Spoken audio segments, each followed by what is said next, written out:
overly sexualizing women, big explosions, bald jokes, and dumb human protagonists. Michael Bay was the master of all of these four elements, but when the franchise needed him the most, he disappeared. After the embarrassing $100 million loss of Transformers: The Last Knight, Michael Bay banished himself and canceled the next film that was supposed to carry on the story after this. Bumblebee was released about a year later and received much better, but it seemed to be missing something.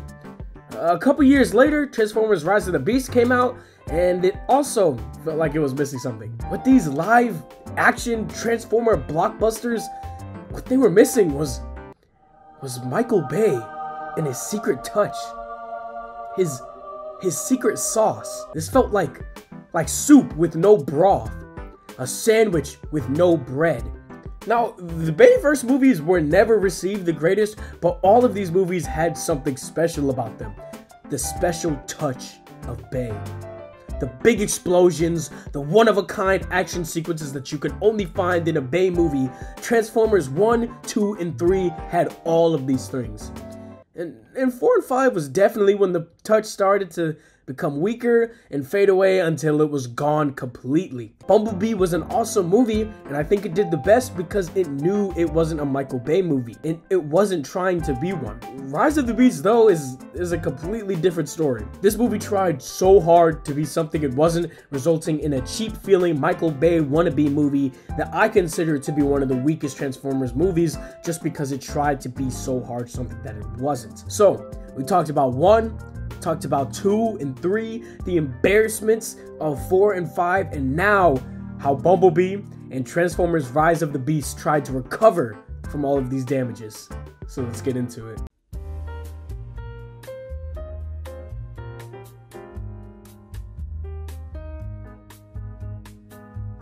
Now, Bumblebee is a very different movie from all of the Bayverse films, and I think that's both the best and the worst thing about this movie. Cutting down on the huge world-ending spectacles and coming down to a much personal story, getting rid of all of Michael Bay's, everything, and telling a story that's basically the Iron Giant. You know, the lonely kiddo finds an alien that becomes his best friend, helps them heal unspoken wounds. The government comes to take away the alien, and the alien goes crazy and starts doing evil stuff, and then they gotta split. Bumblebee really took the franchise back to its roots, bringing back all of the G1 designs and showing the war on Cybertron as well. I mean, suckers was going into the theater expecting this measly Bumblebee movie, getting blessed with this intro scene. Like, this was crazy. And not only that, it did give us this beautiful wheeljack design.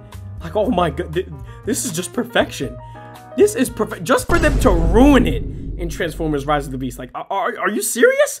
They really gave this sucker windows for glasses and suspenders. The movie does an amazing job at really slowing down the fast-paced giant explosions and endless world-ending action, and brings it down to a more heart-to-heart story. I think the best parts of the movie easily are the scenes between Charlie and Bumblebee. I think Charlie is the best Transformers human protagonist by a long shot. Also, I really like the way that Charlie's trauma with their father passing unfolds throughout the film. But, I mean, there's not really that much to say that hasn't already been said. Especially the fact that watching this feels like you've seen the story already. It's pretty predictable at times and very by the books, which sucks because the cast and everyone works really well. But it's unfortunately a story that falls into a genre that has been run into the dirt. Bay's movies, yeah, might have been awful, but at least they were insanely original. Like, you would go into that seeing things you had never seen before and things that were exclusively in a Michael Bay movie.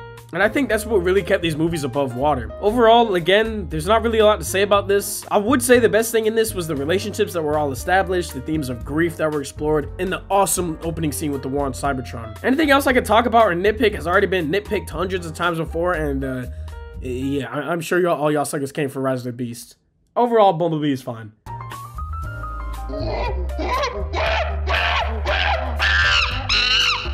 Now, I read through some of the comments that were in my last video, and yeah, some of y'all were actually calling this the worst Transformers movie, which was mad surprising. But not gonna lie, I can't say that I disagree with this take. Out of all the Transformers movies, even if some of them were god awful, they all still have some awesome redeeming qualities, or at least something to remember. And I'm gonna keep it a bean with y'all. I don't remember anything in this movie, and I bet I could say the same for everybody else watching this, because who actually watched this movie? Transformers 1 was literally the first time seeing these characters in live action, so like this entire movie was a special, awesome experience. Transformers 2 had everyone bringing up this forest fight. Transformers 3 literally had the most influential third act for blockbusters like ever. Transformers 4 had Lockdown that a lot of people thought were really awesome, and his face turned into a gun, and the Dinobots were introduced. And The Last Knight had like the craziest scale ending that we had never seen, and had Bumblebee versus Optimus. Even though this movie was trash, they still made these events seem pretty big. This movie, on the other hand, these suckers couldn't even give us what was promised in the title. This movie technically has the second or third most world-threatening plot in like the entire franchise, and the movie feels so small and devoid of anything. Basically, the movie is a hunt for these keys that'll allow Unicron to come to Earth, and Unicron can eat it.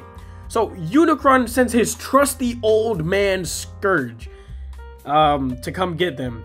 So they basically took Galvatron's like right-hand guy and just made him made him the big guy. Which I kind of makes sense, because it would have taken a lot of time to make Megatron, and then establish him as Galvatron, and then have him body Starscream, because, like, you know, that's just a need at that point. If you're having Galvatron, you gotta have him clap Starscream. Like, alright, I'm gonna get back to the plot. This is literally the first movie that introduces Unicron.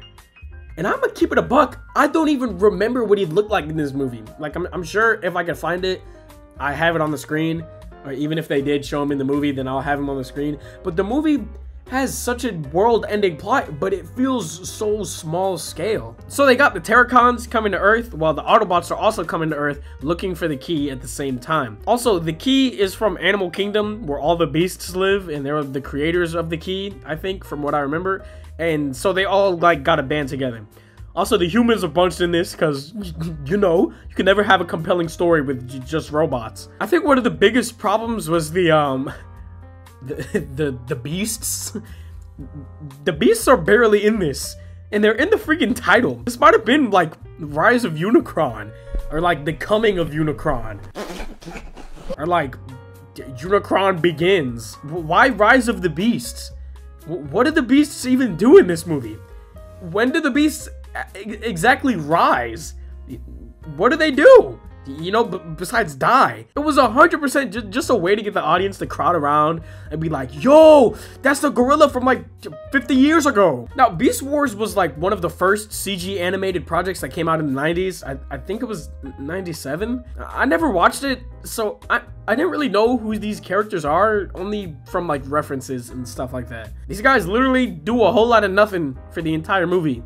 Like, they're literally just exposition dumps. Like, if I had no idea who any of these characters are, which I kind of had like some idea, I would have been like, what's the buzz with these guys? Like, why is everybody freaking out over this? Anytime the ape or the bird opens their banana munching lips or beaks, it's literally just telling us what we need to do next in the plots. These characters literally could have been the original thing that this movie needed. It was missing Michael Bay's magic touch, but replaced it with the beasts, which could have been just fine. The amount of cool action sequences that we could have had, or character moments, especially between Prime and Primus, but all of this stuff is just glazed over because, hey, the story's just gotta keep chugging along at 120 miles per hour. And the other thing is that, like, half of these guys don't even say a single line of dialogue. I'm pretty sure the only ones that actually speak are Primus and the bird. I forgot her name. They try to make the bird seem like the leader and the smartest one, and then she gets infected by Scourge, knowing what would have happened, and decides to keep it hidden from the rest of the group.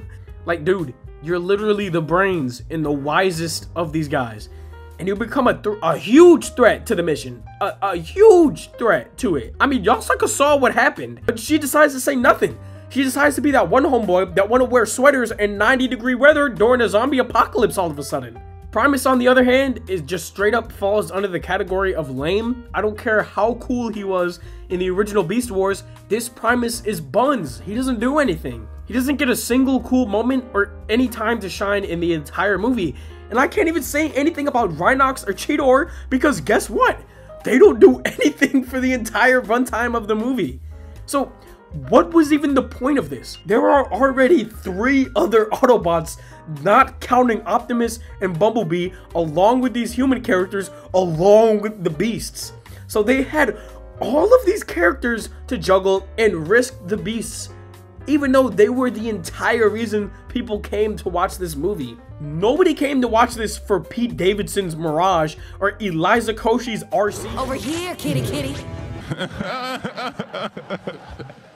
And definitely not this god-awful Wheeljack. So what was the problem here? Why not replace these suckers with the beasts? Like, it doesn't make any sense. The movie suffers from being way overstuffed and not doing anything with these characters that they're deciding to fill up the movie with.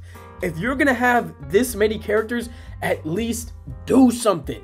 Alright, now maybe I'm being a little too harsh. Maybe at least this movie is gonna have a wicked final third act that's on par with the rest of the movies. I mean, at least one of the good things about this movie is that they actually went to these places to film a lot of these scenes. They may have been pretty generic and by the books, but hey, at least they traveled to these areas and got some beautiful scenery. Out of all the beautiful endings they could have shot, the world-ending finale, they put these suckers in the most color-devoided, hopeless, dark hole of despair, full of gray clouds and nothingness. Like, bro, this is ridiculous. Out of all the places they could have done for a third act, they put these guys in a gray crater in the earth, and everyone is just shooting at a CG Decepticon army, and you can barely even tell what's going on for half of the finale because it's so dull. Also, they killed Bumblebee in this for some reason, but it doesn't matter at all because they literally showed this in the trailer. Like, right there. Like, you literally see him dying. And it doesn't matter because he comes back in the end, which was kind of a cool moment. Pete Davidson also sacrifices himself while just getting his buns straight torn up. I don't know what was going on in this scene. Noah becomes Iron Man and then becomes a jet for Optimus Prime. After this, bro. Anyways, after this, Noah returns to his regular life after saving the world, and he's finally offered a job for all of his hard work. And Is this serious? It's G.I. Joe. Apparently now Hasbro is gonna make a Hasbro Cinematic Universe with the Transformers in G.I. Joe. After this, all I can think is Transformers is done. That's it. You guys took the one good toy line, you took it, and you ruined it. You soiled it. You soiled it. There is nothing else. Nothing that can save this. Wait. Could it truly be? I'm an inventor.